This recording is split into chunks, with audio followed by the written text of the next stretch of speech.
반갑습니다. 자, 우리 마지막에 이제 우리 한번 쭉 점검할 것들 한번 점검해 볼게요. 자, 그리고 이제 우리 마지막에 이제 심판례 남았습니다. 이번 주 금요일에 그 심판례. 그 우리 1차에 보통 심판례를 정리하면 2차에는 그렇게 추가된 내용은 얼마 없긴 해요. 몇 개월 지나지 않으니까. 그래도 이제 1차에 심판례를 안 들었던 친구들 혹 들었다 하더라도 다시 한번 더 정리해 보는 건 좋으니까요. 그리 하고 이번에는 문제까지 한번 풀어 볼 테니까 문제까지 풀고 그렇게 끝을 내시면 될 것 같아요. 그리고 이제 마지막에 이제 이게 우리 한번 최종적으로 정리 한번 해보고요. 여기 빠져 있는 내용들 중에서 원래 한 7시간 하면 이제 여기다 좀 추가를 하려고 했거든요. 근데 이제 시간이 아침에 여러분 그 오전에 그 모의고사 보셨잖아요. 그래가지고 안 된다 하더라고요. 그래 한 5시간 정도 하니까 추가할 내용들이 거의 없더라고요. 이제 시간적으로 현실적으로. 그래서 일단 좀 필요한 내용들이 있으면 제가 구술로 막 한두 개 이야기를 할 테니까 정리할 거 있으면 정리를 좀 해보시면 될 것 같아요. 자, 빠르게 한번 보죠. 먼저 1편인데 그 출제 포인트 1에서 그 1편에서 여러분들이 해야 될 내용이 있습니다. 자, 헌법에 규정 있는 형사 절차가 좀 요 근래 좀 안 났으니까요. 이거는 항상 제일 1편에서 제일 중요합니다. 무조건 이제 정리를 하셔야 돼요. 거기에 그 진하게 들어가 있고 밑줄 들어가 있는 부분이 일단 많이 출제가 됐던 영역이니까 이것은 반드시 알고 이제 들어가셔야 됩니다. 근데 이렇게 출제하는 것도 있지만 아예 헌법 규정 그 자체를 물어보는 것도 있으니까요. 우리 모의고사에 한번 여러분 하셨습니다, 그죠? 헌법 규정 그 자체를 한번 볼 필요도 있습니다. 우리 기본수에 보면 헌법 규정 그 자체가 있으니까 한번 보세요. 헌법 규정 그 자체를 출제하는 거 오히려 더 정답률이 낮더란 말이죠, 여러분들. 이렇게 이제 출제하는 것보다. 거기 가면은 여러분 우리 경관에 나왔던 것 중에 그게 영장주의에 사후영장에 한 체포 요거 이렇게 주어지니까 여러분 많이 놓치는 경우도 있긴 해요. 사후영장엔 체포가 있습니다. 현행법인 체포, 긴급체포 같은 경우에는 사후에 영장을 청구할 수 있다. 우리 헌법에 그렇게 돼 있거든요. 그러니까 사후영장에 한 체포가 우리 헌법 규정에 있다는 거 이런 것들 기억해 주시고요.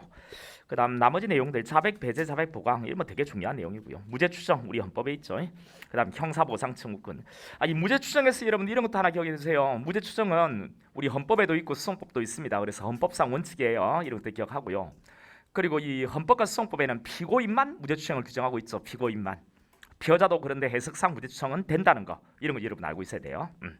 해석상 되는 거죠. 그다음 쭉 내려가서 형사 피해자 재판 절차 진술권 뭐 이런 거 됐고요.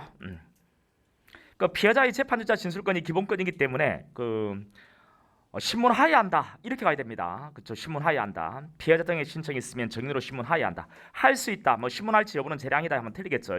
왜? 헌법이 규정한 기본권이기 때문에 그 형사소송법은 그 절차를 규정하면서 당연히 하여야 한다 이렇게 되어 있을 거예요. 그죠? 신문하여야 한다. 신문할 수 있다. 신문할지 여부는 재량이다 하면 틀리다는 것. 이런 것들 같이 연결지어서 기억을 해주면 되겠죠.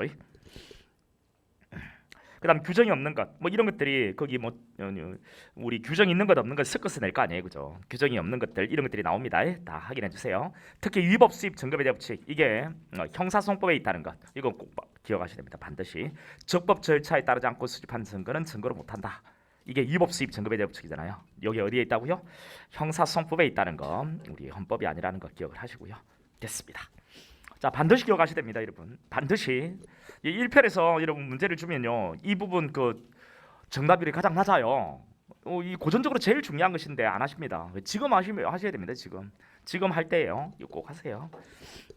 안 나올 수도 있죠, 물론 안 나올 수도 있는데 고전적으로 가장 많은 비율을 확률을 갖고 있으니까 출제 확률이 높으니까요. 자, 출제 포인트 2는 적용 범위에 관한 것인데요. 자, 이 적용 범위는 여러분 1편에서 이 내용만 아시면 돼요. 적용 범위는 여기서 벗어나지 않거든요. 그 1편에서는 한 3개 주제만 기억하시면 돼요. 자, 조금 전에 출제 포인트 1 했고요. 이제 2는 바로 이 내용만 아시면 돼요. 적용 범위. 네, 장소적 적용 범위, 인적 적용 범위, 시간적 적용 범위가 있잖아요. 여기에 자, 일단 우리 일반 법원에 재판권이 있는 것들 한번 정리해 볼게요. 재판권이 있는 거. 미문화원 이거는 형법에서 다 하셨죠. 이게 속인주의 하에서 우리 재판권이 있다는 거고 미문화원 재판권이 있어 이렇게요. 한반도 평시 상태 이거는 맨 밑을 한번 봐보세요. 맨 밑에 꺽쇠 5번에 자, 미합중국 군대 군속과 미군 범죄에 대한 재판권에 관한 이야기를 잠깐만 정리 한번 해볼게요. 미합중국 군대 군속이라는 것은 그 미군 군부대에 그 채용돼 있는 그 일반인을 말하는 거죠. 외국인요. 자, 군속 범죄하고 그다음 미군 범죄로 나누어 가지고 군속 범죄 같은 경우에 평시 상태는 대한민국의 재판권이 바로 있어요. 비상 상태는 계엄 같은 거 말이죠. 미합중국 군 당국이 재판권을 갖는 거고요. 미군 범죄는 평시 상태는 대한민국과 미합중국 군 당국이 재판권을 갖습니다. 둘 다. 근데 비상 사태는 미합중국 군 당국만 재판권을 가져요. 그럼 평시 상태 같은 경우에 미군 범죄 같은 경우에는 경합이 일어날 수도 있는 거죠. 왜? 둘 다 재판권이 있기 때문에 둘 다 기소를 하면 경합의 문제가 생깁니다. 그러면 경합을 해결해야 되겠죠. 그래서 이제 위로 올라가면 올라가 보세요. 이렇게 체계를 잡으신 뒤에 위에 이제 보면요. 그 5번을 먼저 볼게요. 5번에 보면 미군 범죄에 대해서 미합중국 군 당국과 대한민국 당국의 재판권이 경합을 하게 되면 평시 상태는 둘 다 재판권이 있기 때문에 둘 다 기소를 하게 되면 경합의 문제가 생기죠. 이때 그 방가로 1번에 미합중국 군 당국이 1차적으로 재판권을 갖는 것들이 쭉 나오죠. 이거 이외의 범죄에 대해서는 대한민국이 1차적 재판권을 갖습니다. 이렇게 해서 경합 문제를 해결하는 거예요. 어느 한 곳에만 기소를 하면 경합 문제 생기지 않죠. 지가 재판하면 되는 거죠. 근데 양쪽 모두에 다 기소를 했을 때 그럼 방가로 1번 같은 경우에는 미합중국 군 당국이 재판권을 갖고요. 그다음 방가로 2번 같은 경우에는 대한민국 우리 법원이 재판권을 갖는다는 것. 이렇게 한번 체계를 잡으시면 돼요. 자, 그리고 군속의 개념에 여러분, 군속의 개념에 통상적으로 대한민국에 거주하는 자는 군속 개념에서 제외되니까 바로 우리 대한민국 법원의 재판권이 있는 거죠. 그 내용이 3번입니다. 미합중국 군대 군속 중 통상적으로 대한민국에 거주하는 자의 협정 적용 대상이 아닌 거예요. 그래, 통상적으로 대한민국에 거주하는 자에 해당되는 예가 밑에 4번에 나오죠. 미합중국 군대 군속인 피고인이 범행 당시 10년 넘게 대한민국에 머물면서 한국인 아내와 결혼하여 가정을 마련하고 직장 생활을 하는 등 생활 근거지를 대한민국에 두고 있었던 경우는 이건 통상적으로 대한민국에 거주하는 자에 해당돼요. 따라서 군속에 관한 형사재판권 관련 조항이 적용되지는 않습니다. 이렇게 하시면 이 미군 이쪽 부분에 있어서도 이제 뭐 이 이상 없습니다. 이 정도 딱 잡으시면 돼요. 그다음 4번입니다. 그 6번이 나와야 되는데 4번으로 돼 있네요. 그 번호 다시 한번 볼게요. 내국법인의 대표자인 내국법인이 외국에 설립한 법인에 위탁한 자금을 횡령했다. 여러분 형법 시간에 하셨죠? 이 형법 6조가 적용되는 겁니다. 우리 대한민국에 재판권이 있습니다. 외국인의 국외범이잖아요. 우리 대한민국 법원에서 횡령 처벌하니까요.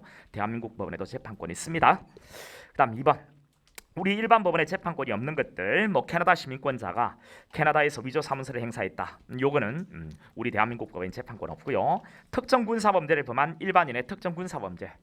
우리 일반인은 일반 법원에 재판권이 있고 군인은 군사법원에 재판권이 있는데 특정 군사범죄를 범한 일반인은 군사법원에 재판권이 있죠. 그렇죠?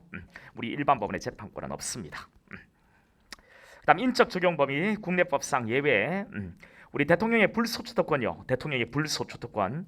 대통령 재직 중에 형사소처를 받지는 않습니다. 그죠? 그런 내란 외환의 죄는 제외돼요. 내란 외환죄는 재직 중에도 형사소처 받습니다.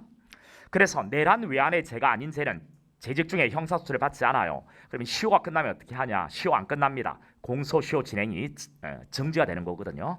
공소시효 정지와 같이 연결지어서 보세요. 그다음 국회의원의 불체포특권. 현행법인인 경우를 제외하고 회기 중에 국회 동의 없이 체포금되지 않거든요. 회기라는 것은 국회가 열려 있는 동안에 말하는 거죠. 그다음에 이제 제일 중요한 것은 3번입니다. 면책특권이죠. 발언과 표결료, 이게 부수행인, 원고 배포, 질문, 질의, 자료 제출 요구도 포함됩니다. 국회 외에서 책임을 지지 않아요. 근데 책임지우겠다고 기소를 하면 공기판이라는 거 기억하세요. 공기판.